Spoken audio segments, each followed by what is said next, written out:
Hey, welcome to episode 6 of Mentors on Tap. You ask us questions and we either answer them, make something up, or find somebody that knows more. No frills, no fanfare, and no bullshit. Definitely no And, bullshit. and this time I'm going to give Steve a break. I pushed the last couple of questions off on him. I'm going to handle tonight. It seems only fair. We've got a good one here, and it seems like I can find my. Here we go. The question we had was, do I really need to update to HTTPS? Okay. Well, that's one of those questions, like so many in our field, that the answer is it depends.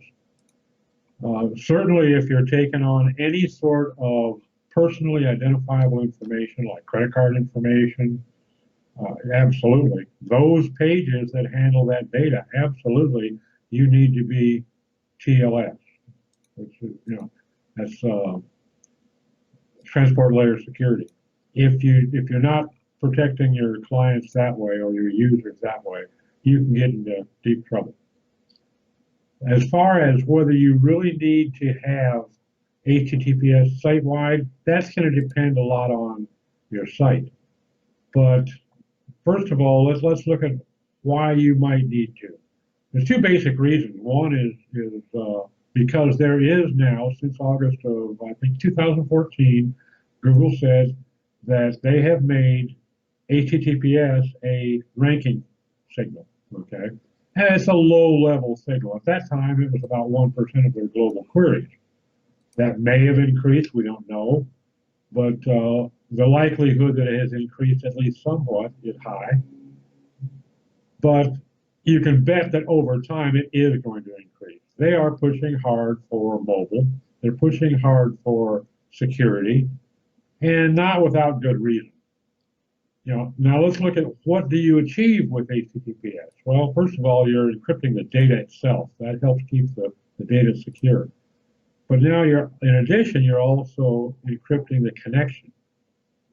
That means that people can't hack in and pretend to be your site,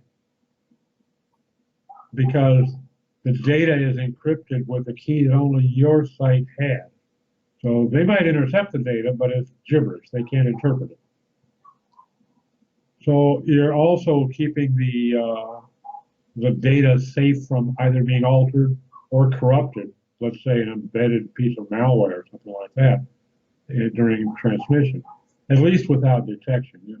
It's not to say it can't be done, but it will immediately be flagged by basically any browser, any mainstream browser is going to flag the fact that you've got some altering or corruption going on.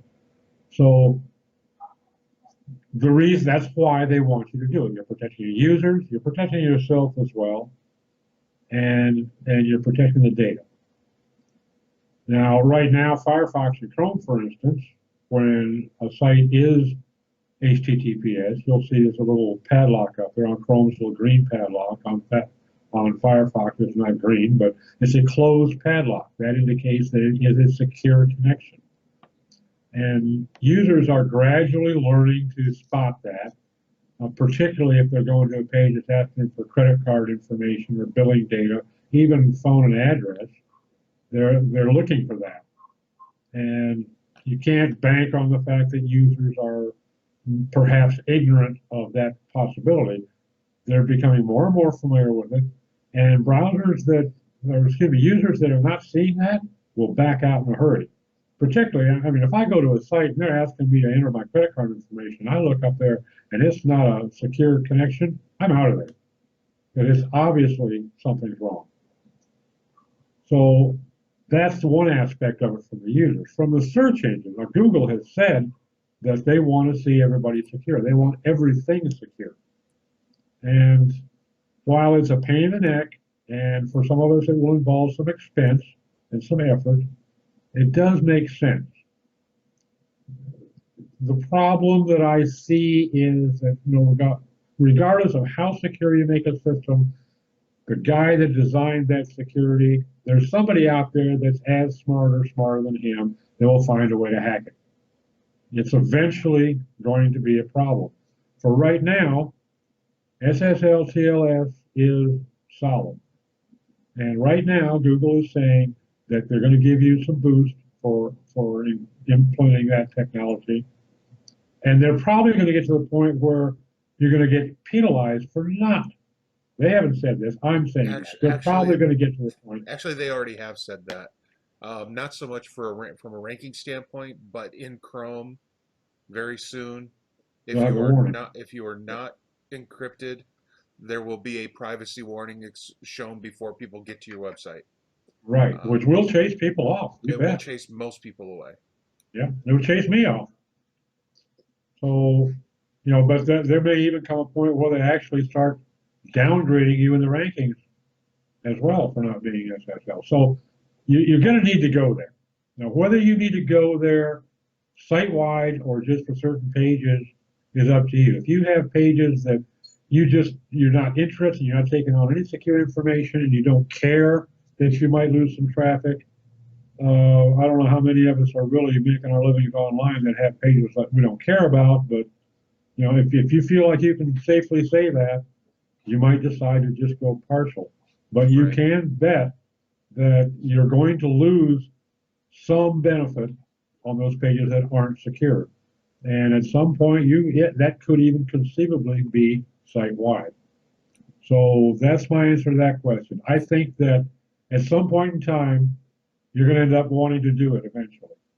Fortunately, securing a site with a SSL, it has gotten significantly easier in the Oh, last few yeah. years. Um, Modern operating systems and the latest cPanel, for sure, will allow you to run non-static IP addresses with an SSL. So if you're on shared hosting, you could still get your SSL. You don't have it to have a dedicated IP address any longer. And then in cPanel, there's also a service called Let's Encrypt that's being funded by all the big players on the internet, which will give you a free cert, and their modules built right into the new cPanel. So I've just gotten in the habit of all the new websites that we build just automatically start off HTTPS, because it's free and it's a mouse click. It takes less than a minute to set up. So that's become the default standard when we're setting up a new website. So it's just a matter of it's all heading that direction. You may as well, we're already starting to migrate clients. I'd rather migrate them now when there's time. That way, if there's a problem, we can roll back and fix things and whatever. Then, when Google says tomorrow is privacy day, and all of a sudden you've got to, roll out 20 new websites in a hurry. No, I'll pass. Thanks. Thanks again for showing up to listen to us babble. Again, the site's live, mentorsontap.com. We're on Facebook, Mentors on Tap. We're on Twitter, Mentors on Tap. We're on G+, Mentors on Tap.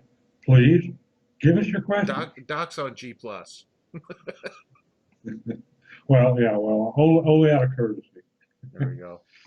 But, we would like to have your questions wherever you'd like to leave them. We need questions so that we can supply some answers. That's it. And we'll see you again next week. Thanks a lot Have for a good week, dropping by. everybody.